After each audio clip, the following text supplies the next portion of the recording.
Ümumiyyətlə həyatı bütün ağrısı, acısı ilə qəbul etmək lazımdır. Həyatı bütövlükdə, ağır acının ardından qəbul mütləq etmək sevincli lazımdır. gündə gələcək. Və ümumiyyətlə mənim inamım budur ki, həyatda çıxılmazlıq deyə bir şey yoxdur. Belə bir vəziyyət yaranıbsa, mütləq ondan çıxış yolu var. Mütləq var. Sadəcə siz o yolu tapmırsınızsa, deməli problem sizin sanki labirintdən çıxmağın yolunu tapırsınız. Bəli. Siz o problemin həlli yolunu tapmalısınız. Siz onu tapmırsınızsa, deməli sizin gücünüz çatmır. Bu hansı gücdən söhbət gedir? Burada həm fiziki güc, həm əqli güc, düşüncə gücü, hissiyat gücü, bütün bunlar gücdür. Əgər sizin gücünüz çatmırsa, siz özünüzdən güclü adama müraciət edib kömək ala bilərsiniz, məsləhət ala bilərsiniz.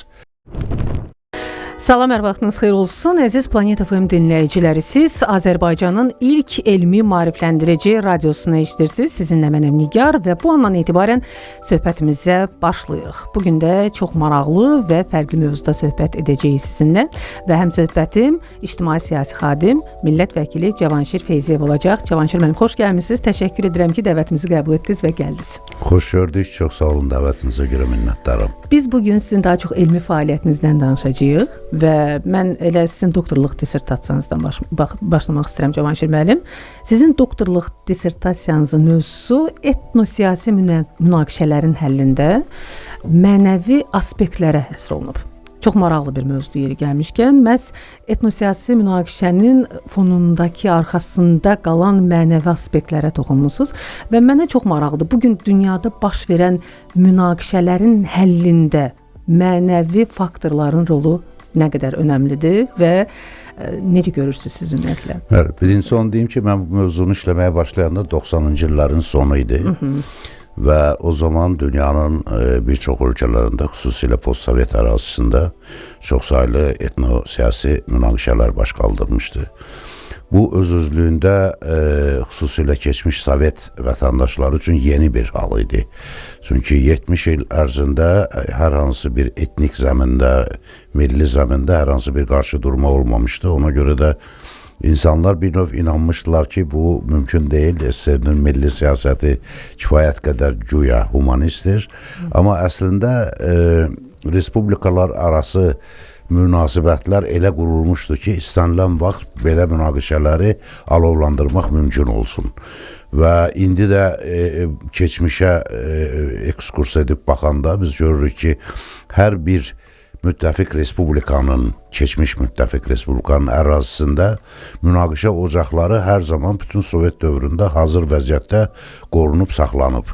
Və təsadüfi deyil ki, bunu Baltikyanı ölkələrdə də sınaqdan çıxartmaq istədilər, amma orada insanların görünür dünya görüşü, hadisələrə münasibəti və ümumiyyətlə bu kimi hadisələr haqqında təsəvvürləri daha çox olduğundan onlar bu münaqişəyə getmədilər. Amma Cənubi Qafqazda həm Ermənistan, Gürcüstan, Azərbaycan ərazisində, Orta Asiya ərazisində, Qırğızstanla Tacikistan arasında, sonra Özbəkistan daxilində, Özbəkistanla Qazaxıstan arasında və Qırğızistan arasında münaqişələr baş qaldırdı. Bu münaqişələrin bəzisi qısa müddətdə həll oldu, amma bəzisi 20-30 il ərzində davam elədi, o cümlədən bizim münaqişəmizdə. Ona görə 90-cı illərin sonunda bu mövzu mənim üçün çox maraqlı idi və xüsusilə həmin illərdə xaricdən gələn, ölkəmizə səfər edən adamlar, istər siyasi şəxslər olsun, istər iqtisadi fəaliyyətlə məşğul olan adamlar, onlar hamısı maraqlanırdılar bu hadisələrlə və ona görə həm onlara informasiya verdikcə mən özüm də öyrənməyə məcbur idim və öyrənirdim bu problemləri. Və bu problemləri öyrəndikcə biraz xüsusilə qərb müəlliflərini, münaqişələrlə bağlı qərb müəlliflərinin yazdığını oxuduqca oradan belə bir mövzu ağlıma gəldi ki, bunun mənəvi aspektlərini araşdırmaq daha doğru olardı. Çünki Sovet təlim metodikasında mənəvi dəyərlərə təbliğatına daha çox üstünlük verilirdi. Ona görə bizim üçün məsələn iki qonşuluqda yaşayan millətin bir-birinə qarşı dava açması və üçüncü tərəfin təhriki ilə dava açması həm ümumiyyətlə insanın nöqteyi nəzərdən həm də Qafqaz xüsusiyyətlərindən irəli gələrək mənə qəribə görünürdü. Çünki mən fikirləşirdim necə erməni Azərbaycanlıya qarşı üçüncü tərəfin təhriki ilə dava aça bilər. Amma təəssüf ki, adətən belə olur Cavanşir müəllim. Üçüncü tərəf mütləq olur. Bəli, reallıq bu idi, amma ona görə də bu və mən də başa düşürəm ki, bu düz deyil. Ona görə bunun kökünü araşdırmağa çalışırdım ki, niyə onlar bunu etdilər bizə qarşı. Çünki onların əslində bir millət kimi formalaşmasında, dövlət kimi formalaşmasında ən çox biz rol oynamışıq. Yəni Azərbaycanlılar öz torpağını verib onlara, onlar dövlət olmaq üçün, onların Cənubi Qafqazda məskunlaşması üçün, özünə həyat şəraiti qurması üçün, ailə qurması üçün, nəsil böyütməsi üçün biz yardımcı olmuşuq. Və sonda necə onlar bizə düşmən ola bilərlər? Bu suallar beynimdə meydana çıxdı və oradan çıxış edərək mənəvi aspektlərinə doğru getmək istədim və bu xüsusda dünyanın digər bölgələrində və xüsusilə Ərəb-İsrail münaqişəsini də öyrənməyə çalışdım ki, orada yəni hansı mənəvi əsaslar çatışmır ki, onlar bu münaqişəni başlayıblar və uzun illərdir davam eləyir. Bu bir növ, necə deyərlər, humanitar mövzudur. Yəni, insan psixologiyası ilə, sosiologiya ilə bağlı bir problemdir.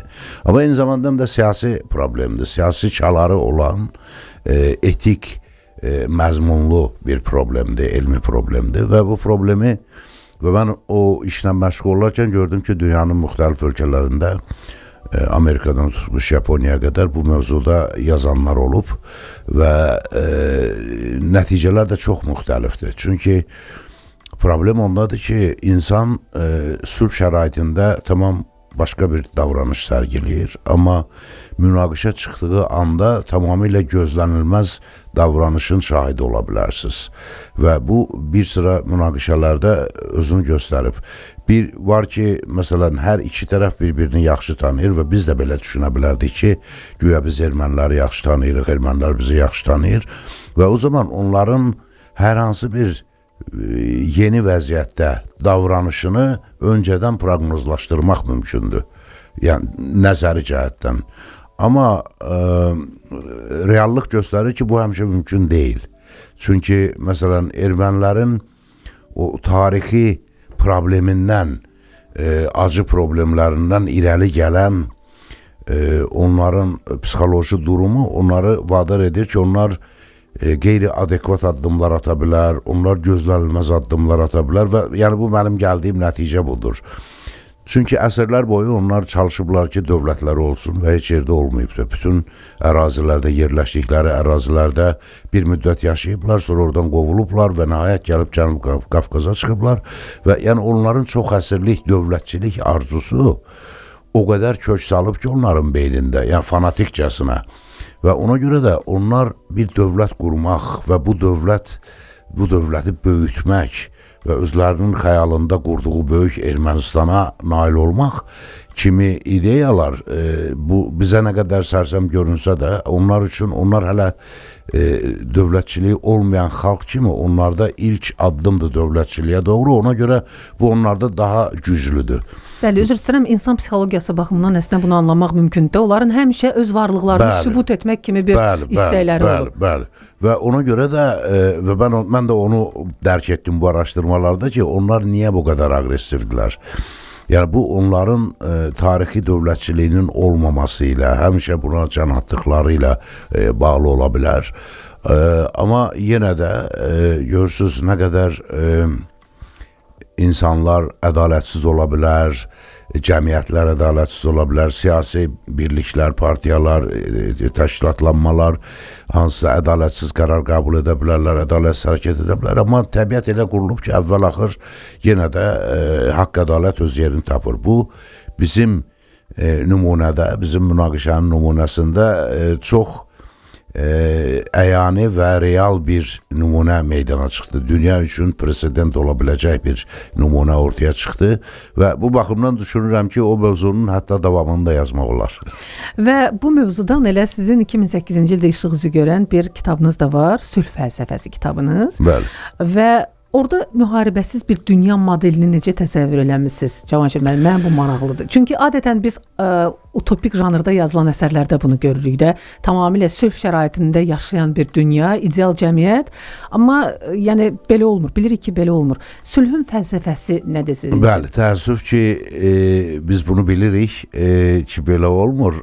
Amma bu bir gələcəyin reallığıdır. Mən buna inanıram. Niyə görə? Çünki baxın, insan min illər boyunca təkamül edib, cəmiyyətlər dəyişib. İlkin ovçulardan, toplayıcılardan indi gəlib müasir cəmiyyət səviyyəsinə qədər yüksəlib. Yəni insan beyni, insan xisləti daimi inkişafa, daimi təkamülə meyillidir. Yəni onun konstruksiyası budur. Hər zaman təkamül etməlidir. Və biz bu təkamülü əsrlər boyu, minilliklər boyu izləyirik və görürük ki, məsələn, son 70 min il ərzində insanın Homo sapiensin meydana gəldiyi dövrdən bu günə qədər təxminən 70 min il keçib. 70 min il ərzində insan ilkin variantından çox-çox fərqlidir bugün. Amma məsələn, son deyək ki, 1000 ildə çox da dəyişiklik olmayıb. Bəzən adamlara elə gəlir ki, hətta 200-300 il bundan qabaq güya adamlar başqaydı. Yox, elə 1000 il əvvəl də biz idik. Ola bilər geyimimiz fərqli idi, ola bilər o iqlim nəticəsində bəzi antropoloji dəyişikliklərə insan uğrayır zamanla. Amma düşüncə olaraq, xislət olaraq. Və düşüncə olaraq, xislət olaraq insan çox dəyişməyib. Amma bütün bu kataklizmlərdən keçən bəşəriyyət gəlib elə bir zamana çatıb ki, məsələn, baxın, çox maraqlı təzadlar var bugünkü dünyada da. Bir neçə dövlətin əlində atom silahı var, nüvə silahı var. Onlar istəsələr yer kürəsini ümumiyyətlə insanlığı məhv edə bilərlər. Amma heç biri buna risk etmir. Niyə? Demək ki, şuur artıq üstünləşməyə başlayır. Yəni ictimai şuur, qlobal şuur üstünləşməyə başlayıb və belə bir şəraitdə onu da gözləmək, proqnozlaşdırmaq olar ki, insanlar müharibələrin faydasız olduğunu və lazımsız itkilərə səbəb olduğunu dərk etməyə başlayırlar və bu mütləq dərk etməlidirlər. Məsələn, bizim üçün ən yaxın nümunə Ermənistandır, erməni cəmiyyəti. Cəmi 10 il bundan əvvəl onlar bizim qanımızı içməyə hazır idilər və düşünürdülər ki, hələ nəinki işğal etdikləri ərazi, hətta Kür çayına qədər gələ bilərlər, hətta bəziləri deyirdi Bakıya qədər gəlib çıxacaq. Yəni, bu qədər aqressiv münasibətlə bugünkü münasibəti biz müqayisə edəndə, bugün görürük ki, Ermənistan cəmiyyətinin təxminən 60-70% Azərbaycanla dost, qardaş kimi yaşamağa hazırdır. Bu necə belə olur? İnsan necə bir hadisənin nəticəsində bu qədər diametral şəkildə öz davranışını, öz münasibətini dəyişə bilir? Pozitiv dəyişikliklərə insan daha tez alışır. Negativ dəyişikliklərə getmək çətindir. Bunun üçün çox vacib ilkin şərt olmalıdır. Bayaq dediyimiz o, məsələn, 1000 illik dövlətçilik arzusu kimi bir vacib ilkin şərt olmalıdır ki, o insanın beynini, düşüncəsini tamamilə işğal etsin və insan istənilən cinayətə getsin bunun xatirinə. Amma pozitiv dəyişikliklərə getmək çox asandır. İnsana bir dəfə, 2 dəfə, 3 dəfə göstərəndə ki, bu yol daha faydalıdır, insanlar onu dərk etməyə başlayırlar, daha tez dərk etməyə başlayırlar və yavaş-yavaş o fikrə alışırlar. Necə ki, erməni cəmiyyəti bizimlə sülh şəraitində yaşamağa, hətta Azərbaycanlıların qərbə Azərbaycana köçüb onlarla birlikdə mehriban şəkildə yaşamağa razıdırlar. Və bu onu göstərir ki, insanlığın pozitiv meyllərə doğru şuuru, təkamülü daha güclüdür, nəinki negativ istiqamətlərə. O yüzden əgər bütün dünyada humanistləşməyə doğru bir hərəkat varsa və biz bunu görürük ki, var, həm dövlətlər arası münasibətlərdə, həm ayrı-ayrı cəmiyyətlərin özündə, məsələn, dünyanın istənilən bölgəsində, ayrılıqda hər hansı birinin adını çəkmək istəmirəm, amma 99%-ında deyə bilərəm ki, insan qiymətləndirilən bir varlıqdır. Proqnozlaşdırılan. Bəli. və cəmiyyət üçün həm də dəyər verilən bir varlıqdır. İndi harda biraz az, harda biraz çox o başqa məsələ. Amma bütövlükdə artıq insana dəyər verilməsi prosesi başlayıb. İnsan kapitalı. Bəli, və insan kapitalı anlayışı da buradan irəli gəlir. Mən yadımdadır, xarici ölkələrdən birində, gərək ki Serbiyadaydı, Nəsiminin 650 illiyi ilə bağlı tədbir keçirilirdi və orada biz də Azərbaycan nümayəndəsi olaraq iştirak edirdik. Serbiyalılardan biri onun yaradıcılığı haqqında bir neçə çıxışdan sonra Serbiyalılardan biri dedi ki, mən anlaya bilmirəm, Nəsiminin özəlliyi nədir? Və mən ona belə cavab verdim. Dedim, baxın, sizin cəmiyyətlərdə, Avropa cəmiyyətində bugün ən başlıca çözülməsi vacib hesab etdiyiniz problem nə problemidir? O dedi ki, insan mərkəzli cəmiyyət yaratmaq. Dedim ki, çox sağ olun. Bax, elə siz bunu bugün çalışırsınız, yarada bilirsinizmi? Deyir ki, yox, çətinliklə yaradırıq. Bunu 650 il qabaq Nəsimi deyib. O dedi ki, mənə tamam hər şey aydın oldu. Baxın, deməli, görün, hələ 650 il qabaq Nəsiminin irəli sürdüyü ki, insan özü elə Allahın bir parçasıdır. Yəni, siz necə Allaha münasibət göstərirsinizsə, bir-birinizə də o sevgi ilə yanaşmalısınız insanlar arası münasibətlərdə. Və bu onu göstərir ki, bu yüzillərlə gələn bir təbliğat demək istəmirəm. Sadəcə bir hissiyatın təlqin olunmasıdır cəmiyyətə. Cəmiyyətin əlbəttə yarımvəhşi formaları da mövcuddur. Cəngəlliklərdə yaşayanlar da mövcuddur. Hətta onların da öz cəmiyyətində hansısa bir humanist davranış qaydaları var qəbilə üzvləri arasında. Və demək ki, insanlığın ilk başlanğıcından bu günə kimi humanizm meylləri insanlıqda həmişə olub. İndi bizim borcumuz, yəni bizim yaş nəslinin borcu, bu humanizm meyllərini daha da gücləndirmək və cəmiyyəti müharibəsiz, savaşsız bir cəmiyyətə çevirməkdir. Və bunu ölkələr, xalqlar dərk etdikcə insanlar artıq silahı və düşmənçiliyi yerə qoyacaqlar. Necə ki, Ermənistan indi istəyir Azərbaycana qarşı düşmənçilikdən imtina etmək istəyir və o şəkildə biz orada ayrı-ayrı fərdlərin və ya ayrı partiyaların deyək ki, davranışını əsas götürməməliyik, çoxluğu əsas götürməliyik. Və biz də görürük ki, bax, Ukraynada məsələn cəmiyyətin çoxluğu sülh istəyir. Rusiyada da cəmiyyətin çoxluğu sülh istəyir. Hərçənd bunu deyə bilmirlər, amma yəni qorxudan deyə bilmirlər, amma bilirik ki, insanlar çoxuna bu müharibə lazım deyil. İndi bunları praktikada əməli həyata keçirmək, əməli şəkildə həyata keçirmək artıq siyasətçilərin işidir. Son 200 ildə tam müharibəsiz günlərin sayını ekspertlər hesablayıblar. Bu cəmisi 100-120 gün arasındadır. Yəni 200 il hərəsi 365 gün olmaqla görür, bu sonsuz sayda günlərdir. Onların cəmi 100-120 günü müharibəsiz keçib. İndi təsəvvür edək ki, bu 200 ilin hamısı müharibəsiz keçsəydi, inkişaf hansı səviyyədə ola bilərdi? Bunu insanlıq, bəşəriyyət dərk edəndə artıq savaşsız, müharibəsiz bir dünya qurulacaq. İndi bunu gözləmək yaxın 5 ildə, 10 ildə əlbəttə çətindir və mümkün deyil, deyərdim hətta. Çünki indi dünya nizamı pozulub və yeni dünya nizamının qurulması prosesi gedir. Və bu prosesdə kimin daha çox üstünlük əldə etməsi uğrunda hamı mübarizə aparır. Və bu mübarizə mütləq qarşılıqlı toqquşmalara gətirib çıxarır və biz də bunun şahidiyik. Elə bizim bölgəmizdə İran, Amerika, İsrail, Rusiya, Ukrayna, Çin, Tayvan, Argentinada problem var, İngiltərə ilə, yəni çox ölkələrdə var. Və ona görə də hal-hazırda təxminən 150-yə yaxın etnik münaqişə var yer üzündə. Təəssüf. Və bu münaqişələrin çözülməsi 5-10 ildə baş verməyəcək. Amma şuuru biz inkişaf etdirə bilsək, insanların həyata baxışını dəyişdirə bilsək, ki burada siyasetçiler de mühüm rol oynamalıdır. Yani elmi araştırmalar aparan ekspertlerle yanaşı. O zaman biz müharibəsiz bir dünyaya düşünürəm ki, bu əsrin ortalarında qədəm qoya bilərik. Cavanşir müəllimin çox maraqlı tərcümə təcrübəsi var. İstəyirəm o barədə danışım. Cavanşir müəllim, siz Fransa tarixçisinin 1915-ci il erməni faciəsi əsərini tərcümə etmisiniz orijinal dildən. Necə qarşılandı və bu ideya necə yarandı ümumiyyətlə sizdə o əsəri tərcümə etmə ideyası? Bu tərcümə çox böyük rezonans doğurdu, həm ölkəmizdə, həm kənarda.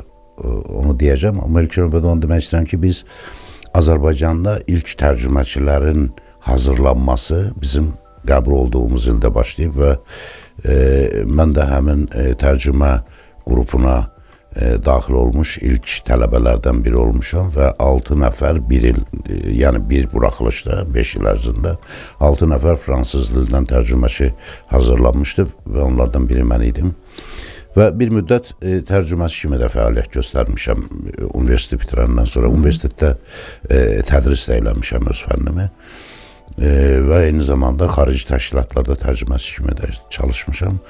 Və bu elmi fəaliyyətə başlayandan sonra həm də paralel olaraq tərcümə fəaliyyətini də davam etdirmək istədim. Çünki həm dil istifadə olunmadıqca unudula bilir və ona görə mən hər il Fransaya səfər edirdim və əvvəlki il ədəbiyyat mükafatı almış müəlliflərin əsərlərini, həmin mükafata layiq görülmüş əsərlərini alırdım, həm oxumaq üçün, özüm üçün, həm də onlardan bəzilərini tərcümə edib Azərbaycanda tanıtdırmaq üçün.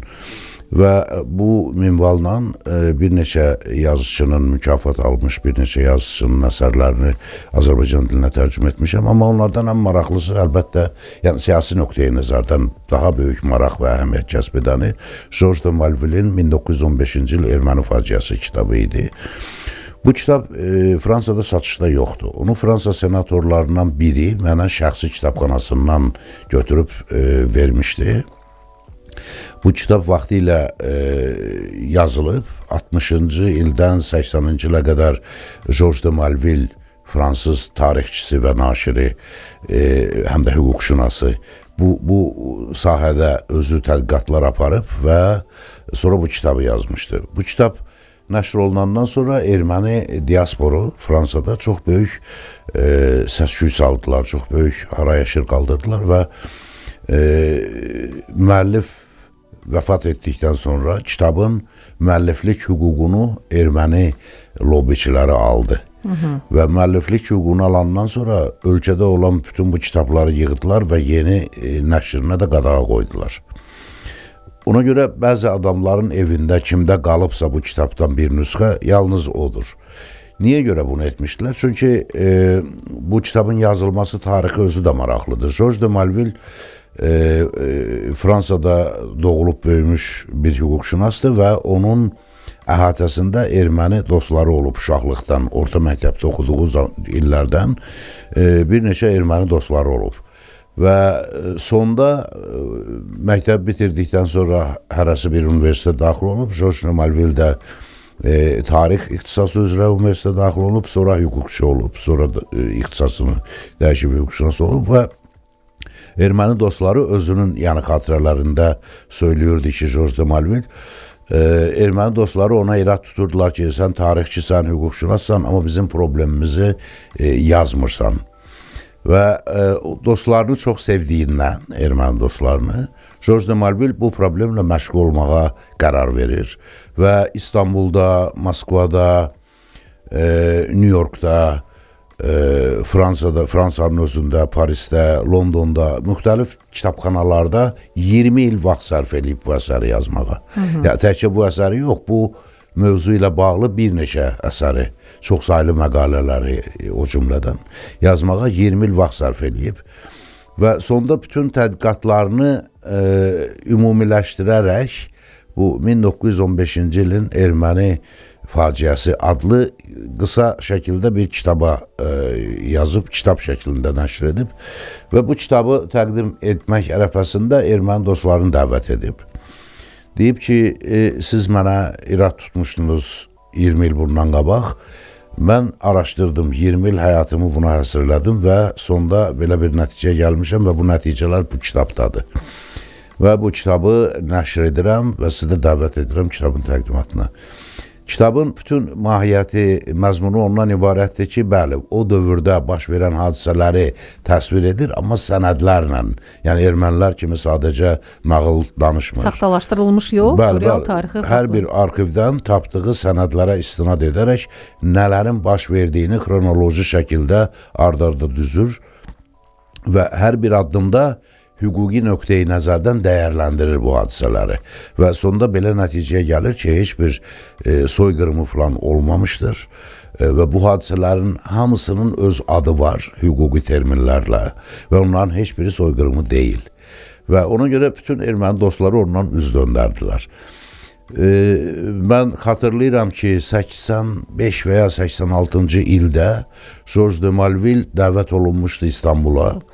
İstanbulda onun keçirəcəyi mətbuat konferansına 500-dən çox adam toplaşmışdı. Sadəcə mətbuat konferansına. Yəni bu dünyada görünməmiş sayda jurnalistin bir mətbuat konferansına toplaşması demək olar. Mətbuat konferansı təxminən 3 saat davam eləmişdi və 3 saat ərzində o ancaq suallara cavab verirdi.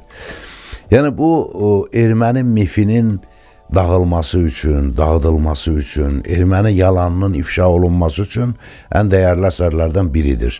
Və ona görə bunu nəzərə alaraq mən onu Azərbaycan dilinə tərcümə eləməyi qərar verdim ki, bəli, baxın, Türkiyədə də, Azərbaycanda da hamı deyir ki, erməni soyqırımı olmayıb. Amma biz bunu sadəcə deməklə kifayət deyil, həm də faktlarla ispat eləməliyik ki, olmayıb. Və həmin faktlar bu kitabda toplanıb. Ona görə mən o kitabı Azərbaycan dilinə tərcümə etdim ki, bütün insanların, o cümlədən əsasən də tələbələrin, gənclərin, yəni siyasi meydana, elmi meydana çıxacaq gələcək nəsillərin əlində dəqiq rəqəmlərlə, dəqiq tarixlərlə tarixi hadisələrin xronologiyası olsun və onların eyni zamanda hüquqi nöqteyi nəzərdən dəyərləndirilməsi olsun ki, onlar oponentlərinə, erməni soyqırımını təbliğ edən Okampo kimi oponentlərinə dəyərli, tutarlı cavab verə bilsinlər. Və bu kitabı biz burada Azərbaycan dilində nəşr etdikdən sonra Prezident yanında İdarəçilik Akademiyasında təqdimatını etdik.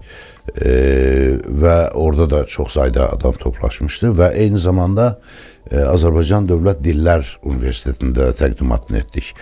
Və həmin Dillər Universitetində keçirdiyimiz təqdimatda Fransa səfirini də dəvət etmişdim. Və Fransa səfiri soruşmadı nə tədbiridir. Ben dedim, fransız dilindən kitab tərcümə etmişəm, onun təqdimatına dəvət edirəm. O da məmnuniyyətlə razılıq verdi və gəldi, iştirak elədi. Amma sən demə, bu Fransada qadağan olunduğundan Fransa səfirinin belə bir tədbirdə iştirakı olmazmış. Yəni, bu demokratik adlandırılan Fransada səfirin belə bir tədbirə qatılmağına qadağa qoyulubmuş. Amma mən onu təsəvvür etmirdim. Ona görə də onu dəvət etdim və sonradan mənə məlum oldu ki, növbəti gün Ermənistanda bütün saytlar bu barədə yazıb ki, baxmayaraq ki, Azərbaycanla biz müharibə vəziyyətindəyik, Azərbaycan bizim düşmənimizdir, ona görə bizə qarşı təbliğat aparır, Georges de Malville'in qadağan olunmuş kitabını tərcümə ediblər və Azərbaycanda yayıblar. Bütün bunları Azərbaycanlılar edəndə aydındır. Amma Fransa səfirinin orada o kitabın təqdimatında iştirakı Fransa siyasətinə ziddir, Fransa-Ermənistan dostluğuna ziddir və bunun nəticəsində həmin səfiri vaxtından əvvəl Azərbaycandan dəyişdilər başqa ölkəyə və qısa müddətli başqa ölkədə səfir oldu və sonra da ümumiyyətlə işdən çıxartdılar. Yəni, baxın, görün, ermənilərin dünya miqyasında, ermənilərin həqiqətə münasibəti və reaksiyası nə qədər aqressiv idi. İndi biz erməni mətbuatını mən izləyirəm, orada indi ermənilər özləri, öz ölkələrində mediada çıxış edirlər və açıq-aşkar deyirlər ki, bizi həmişə bu bölgədə Türkiyəyə və Azərbaycana qarşı alət kimi istifadə ediblər. Lap elə bu günlərdə Paşinyan seçicilərlə görüşündə bildirdi ki, yenə ona sual verdilər Qarabağa qayıtmaq haqqında. O dedi ki, bu məsələ bitib. Biz özümüzü başqa xalqlara, qonşu ölkələrə qarşı oyuncaq alət olmaqdan xilas olmalıyıq. Yəni, bunu ermənilər indi artıq başa düşür. Amma 2016-17-ci illərdə, ya bəlkə də ondan daha əvvəl idi, 15-ci il idi mi, bilmirəm, yaxşı xatırlamıram. O kitabı ilk dəfə tərcümə edib yayanda ermənilər çox aqressiv idilər. Həm Ermənistan daxilində, həm Ermənistan xaricində, dünyanın müxtəlif və xüsusilə Fransada. Fransada bilirsiniz, 500 minə yaxın erməni yaşayır və sayının bu qədər az olmağına 65 milyonluq Fransa əhalisinin cəmi 500 mini ermənidir, yəni yarım faiz eləmir. Amma ona baxmayaraq, onlar lobbiçilik nöqteyi nəzərindən çox güclüdülər. Yəni onlar nə pul əsirgəmir bu fəaliyyəti həyata keçirtmək üçün, nə öz dostluq və yoldaşlıq imkanlarından kifayət qədər istifadə edirlər, kifayət qədər yəni faydalanırlar bu münasibətlərdən. Təki Azərbaycana qarşı və Türkiyəyə qarşı düşmənçilik münasibəti formalaşdırsınlar. Və bir çox hallarda onlar buna nail olublar. Məsələn, 15 il təxminən bundan qabaq Fransada erməni soyqırımını tanımamağın özü belə kriminallaşdırılmışdı qanunla. Sonra onu bir neçə senator Ali Məhkəməyə müraciət edərək ləğv etdirdilər bu qərarı, senatın qərarını. Və o da Azərbaycan diasporu ilə Türk diasporunun birgə fəaliyyəti nəticəsində mümkün oldu. Yəni, demək istəyirəm ki, bu kitabın faydası bizim üçün o vaxtda var idi, bugün də var və gələcəkdə də olacaq ki, ermənilərin bizə və Türkiyəyə qarşı hər hansı bir qondarma soyqırımı ilə bağlı iddiasına ən yaxşı cavab bu kitabda yazılanlardır. Sənədlərlə, tarixi faktlarla və hüquqi dəyərləndirmələrlə. Yəni bu sadəcə bir siyasətçinin dəyərləndirməsi deyil. Bu, Fransalı hüquqşünasın dəyərləndirilməsidir. Və bu həyatda da öz təsdiqini tapıb. Ermənilər bütün bu son 100 il ərzində bəlkə 10 dəfələrlə müxtəlif ölkələrdə, Amerikada, İsveçrədə, Avropanın bir sıra ölkələrində, o cümlədən Fransada soyqırımı ilə bağlı məhkəmələrə müraciət ediblər və bu faktların soyqırımı kimi tanınmasını tələb ediblər. Amma indiyə qədər dünyada heç bir məhkəmə bunu soyqırımı adlandırmayıb, soyqırımı kimi tanımayıb. Və ona görə də onlar hərçənd soyqırımı deyə haraya sala bilirlər, amma heç bir sənəd, heç bir təsdiq ortaya qoya bilmirlər. Və bu da təbiidir, çünki əslində hüquqi nöqteyi nəzərdən heç bir soyqırımı baş verməyib. Sadəcə ermənilər bunu şişirdilər. Baxın, hətta dünən sırağa gün baş verən hadisələri, tutaq ki, Qarabağda baş verən hadisələri görün indi necə, hələ üstündən çox cəmi bir neçə il keçib, amma necə şişirdib dünyaya təqdim edirlər, güya ki zorla öldürülərək qovuldular Qarabağdan, özləri könüllü şəkildə bu qədər 100 min adam köçüb getməsinə rəğmən, onlar bunu deportasiya, soyqırımı kimi yenə də xarakterizə etməyə çalışırlar. Yenə də o biçiliyin belə də adlandırırlar. İndi təsəvvür edin ki, 1915-ci ildə təxminən belə bir şey olub, biraz fərqli çalarlarla. O vaxtı daha çox onlar günahkar idilər, çünki öz dövlətinə xəyanət etmişdilər və onların bir yerdən başqa yerə köçürülməsi tamamilə qanuna uyğun idi. Ona baxmayaraq, onlar bunu soyqırımı həddinə qədər şişirdib, dəyişdirib, işin mahiyyətini bu şəkildə bütün dünyaya təqdim edə biliblər və dünyanın bir çox ölkələrində siyasətçilər bundan məharətlə həm Türkiyəyə, həm Azərbaycana qarşı istifadə edirlər. Və biz də bu sui-istifadənin qarşısını almaq üçün hansı şəkildə yardımcı ola biləriksə, hansı şəkildə əks argumentlər qoya biliriksə, onu qoymalıyıq, ondan istifadə eləməliyik və bu kitab həmin əks argumentlərdən biridir. Nə gözəl, Cavanşir müəllim, bir sualım da olacaq sizə tərcümə işinizlə bağlı. Elə verilişimizin adından çıxış edərək, Cavanşir müəllim, bir əsər barədə də danışmaq istəyirəm. Patrik Modiano'nun Məhəllədə azmamaq üçün romanından söhbət gedir. O romanı da siz tərcümə etmisiniz və Modiano'nun yaddaş və keçmişlə bağlı fəlsəfi fikirlərindən istəyirəm danışaq. Bu roman nə dərəcədə maraqlı gəldi sizə tərcümə edərkən? Yəni çox maraqlı məqamlar var o romanda. Roman ilk növbədə ona görə mən o romana maraq göstərdim ki, o Nobel mükafatına layiq görülüb. Modiano bu əsərinə görə Nobel mükafatına layiq görülüb və onu elə mükafat elan olunandan sonra növbəti Fransaya səfərimdə o kitabı axtardım və aldım. Və doğrusu mən də sizin kimi oxudum onu, çox xoşuma gəldi. Modiano'nun o ifadə tərzi və sadə bir hadisədən çox böyük bir fəlsəfi məntiq ortaya çıxarması mənim çox xoşuma gəldi və ona görə onu tərcümə etmək qərarına gəldim.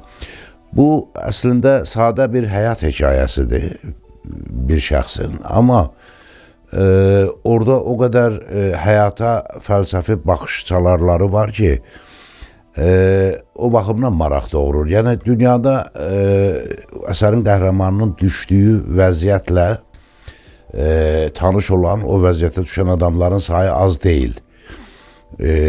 Bunu bir ümumiləşdirilmiş obraz kimi təsəvvür etsək, bu obrazda Azərbaycanlı da ola bilər, Rus da ola bilər, İngilis də, Fransız da, hər kim istəsəz ola bilər. Ona görə belə ağır vəziyyətdə, çıxılmaz görünən bir vəziyyətdə insan necə davranmalıdır, insan həyata necə baxmalıdır, insan necə öz nikbinliyindən uzaqlaşmamalıdır, həmişə hardasa bir çıxış yolunun olduğuna inanmalıdır. Bu hissləri təlqin etmək cəmiyyəti sağlamlaşdırmaq deməkdir mənim fikrimcə. Ona görə biz əgər məsələn çıxılmazlığı təşviq etsək, o zaman ölkədə intihar baş alıb gedər. Məsələn, insanlar çox pessimist yöndə ruhlanarlar. Yəni, amma baxın, indi bəzi ölkələrdə sayırlar sosiologlar, hansı ölkədə nə qədər intihar var və bunun səbəblərini araşdırmağa çalışırlar. Və bu çalışmalarda səbəblərin izahı nöqteyi nəzərindən alimlərin fikirləri bir-birindən çox fərqlənir. Bəziləri belə düşünür ki, insan həyatda ən yüksək arzularına, bütün arzularına çatdıqdan sonra həyat ona maraqlı görünmür, ona görə intihar edir. Bu, mənim fikrimcə bu doğru deyil, doğru yanaşma deyil. Çünki yəni, belə bir fərdin yer üzündə olmasını mən real görmürəm, normal hesab etmirəm. Çünki insan arzuları sonsuzdur. Nə qədər arzuna çatsan belə, yenə də yeni bir arzu ortaya çıxmalıdır. Amma başqa şuuraltı məsələlər var ki, onu daha çox psixologlar araşdırmalıdır. Ona görə tək sosiologların həyata baxışı ilə bu kimi halları müzakirə etmək və doğru qənaətə gəlmək mümkün deyil. Eyni zamanda burada psixologlarla sosiologların birgə tədqiqat aparmasına ehtiyac var. Və biz öz ölkəmizdə də görürük ki, bəzən çox mənasız bir problemə görə insan özünə qəsd edə bilər, təəssüf ki. Və bu nə zaman baş verir? İnsanın dünya görüş çərçivəsi dar olanda, insanın bilikləri, həyat haqqında bilgisi az olanda, ətrafında ona istiqamət verəcək, yol göstərəcək adamın olmadığı və yaxud ətrafındakilərin sadəcə laqeyd olduğu bir ortamda, şəraitdə insanlar belə ağlasığmaz dərəcədə qəddar bir yola əl atırlar və özlərinə qəsd edirlər. Amma bu əsərin qəhrəmanı ən çətin vəziyyətlərdə belə özünə qəsd etmək kimi bir düşüncəyə heç vaxt gəlməyib və həmişə hər bir çətinlikdən çıxış yolu axtarır və sonda tapır və bütün çətin şəraitlərdən keçməsinə məruz qalsa da, amma həyatdan ümidini üzmür, həyata nikbin baxır və ömrünü yaşayır. Burada insanın daxili aləminin açılması çox önəmlidir və bunu oxuyan hər kəs öz həyatına onu əks etdirəndə, orada baş verən hadisələri düşünür ki, yox, mən o vəziyyətdə heç vaxt olmamışam, niyə mən pessimist olmalıyam? Məsələn, mənə öz həyatı ilə, hansısa bir bədbəxt hadisə ilə müraciət edən insanlarla mən danışanda, adam çox acı bir taley danışa bilər. Amma mən həmişə yönəldirəm o tərəfə ki, deyirəm, baxın, siz bir ətrafınıza fikir versəniz, görəcəksiniz ki, taleyi sizdən də acı olanlar var. Ona görə siz özünüzü ən xoşbəxtlərlə müqayisə etməyin. Bu ölkədə, bu dünyada, ümumiyyətlə həyatda xoşbəxt də var, xoşbəxt olmayan da var, orta səviyyəli həyat yaşayanlar da var. Yəni, bunlar hamısı həyatdır və həyatdan imtina etmək heç bir şəkildə ağıllı bir qərar deyil, ağıllı bir nəticə deyil. Siz nə qədər fikirləşsəniz də ki, sizin dərdiniz hamıdan böyükdür. Bir balaca geniş baxıb ətrafınıza göz gəzdirsəniz, görəcəksiniz ki, üzdə zahirən çox zəngin və yaxud problemsiz görünən adamların belə daxilində və yaxud həyatında elə problemlər var ki, o sizin probleminizdən də ağırdır. Amma onlar bu fikrə düşmürlər, onlar həyata pessimist baxmırlar. Yəni, həyatı gözəlləşdirməyin yolu həyata optimist baxmaqdan keçir. Heç bir pessimist baxış sizin həyatınızı yaxşılaşdıra və gözəlləşdirə bilməz. Ümumiyyətlə, həyatı bütün ağrısı, acısı ilə qəbul etmək lazımdır. Çünki hər ağır acının ardından mütləq sevincli gündə gələcək. Və ümumiyyətlə, mənim inamım budur ki, həyatda çıxılmazlıq deyə bir şey yoxdur. Belə bir vəziyyət yaranıbsa, mütləq ondan çıxış yolu var. Mütləq var. Sadəcə, siz o yolu tapmırsınızsa, deməli problem sizin sanki labirintdən çıxmağın yolunu tapırsınız. Bəli, siz o problemin həlli yolunu tapmalısınız. Siz onu tapmırsınızsa, deməli sizin gücünüz çatmır. Bu hansı gücdən söhbət gedir? Burada həm fiziki güc, həm əqli güc, düşüncə gücü, hissiyat gücü, bütün bunlar gücdür. Əgər sizin gücünüz çatmırsa, siz özünüzdən güclü adama müraciət edib kömək ala bilərsiniz, məsləhət ala bilərsiniz. Və o zaman doğru yolu tapacaqsınız və həyatın yenə də gözəl və dəyərli olduğunu anlayacaqsınız. Ona görə insanları, yəni mənim şəxsən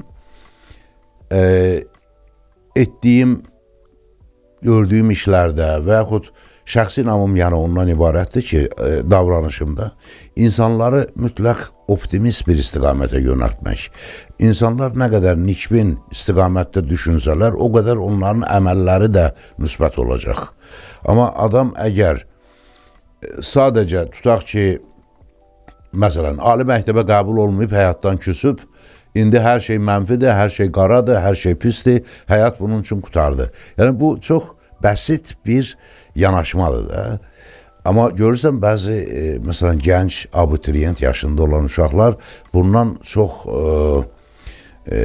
belə pis vəziyyətə gəlib çıxırlar, stres keçirirlər, depressiyaya uğrayırlar. O zaman bunun ətrafında olan dostları, ailə üzvləri, qohumları, yaxınları ona başı salmalıdırlar ki, bu hələ heç nədir. Bu, yəni, həyat özü başdan ayağa mübarizədir. Anadan olan dəqiqədən son dəqiqəyə qədər həyat özü mübarizədir. Marağı da bundadır. Marağı da bundadır. Belə olmasa bizim düşüncəsiz, şuursuz canlıdan nə fərqimiz olar? Bizim qarışqadan və yaxud da meşədə yaşayan heyvanlardan nə fərqimiz olar əgər biz bu sınaqlardan keçməsək? Məsələ bu sınaqlarla üzləşib, bu sınaqlara qalib gəlməkdədir. Bu sınaqlardan siz qalib kimi çıxanda siz onda daha bir pillə üstün insan olursunuz. Nietzsche'nin məşhur ifadəsi var da, Cavanşir müəllim, deyir, bizi öldürməyən dərd bizi daha da güclü edir. Çox gözəl söz. Bəli. Cavanşir müəllim, mən sizə təşəkkürümü bildirirəm. Hər çətinlik bizi bir addım daha yüksək düşüncə tərzinə yiyələndirir. Ona görə mən arzu edirəm ki, bütün dinləyicilərimiz həyatın sınaqlarına həmişə nikbinliklə baxsınlar və onlardan uğurla çıxsınlar. Məncə, Cavanşir müəllim, bu verilişimiz çox gözəl, indi dəbdə olan söz var da, motivasiya oldu həmən dinləyicilərimiz üçün. Çünki biz sizinlə bu qısa vaxt ərzində həm elmi söhbət etdik, həm tərcümə məsələlərinə toxunduq, həm indiyə qədər yanaşdığımız məsələlərə bir qədər fərqli prizmadan baxdıq. Ona görə də düşünürəm ki, çox maraqlı və maarifləndirici söhbət oldu dinləyicilərimiz üçün. Buna görə sizə minnətdarlığımı bildirirəm. Mən sizə minnətdarım. Və verilişimizin ənənəvi sual var, istəyirəm o sualı da sizə ünvanlayım. Əgər zaman maşını ixtira olunsaydı, hansı dövrə səyahəti seçərdiniz? Keçmişə gedərdiniz, indiki zamanda qalardınız, yoxsa gələcək sizə daha maraqlıdır? Zaman maşını ixtira olunsa da olunmasa da mən ancaq gələcəyə baxıram. Əla, mən sizə uğurlar arzu edirəm. Həm indiki zamanda, həm də gələcəkdə minnətdarım.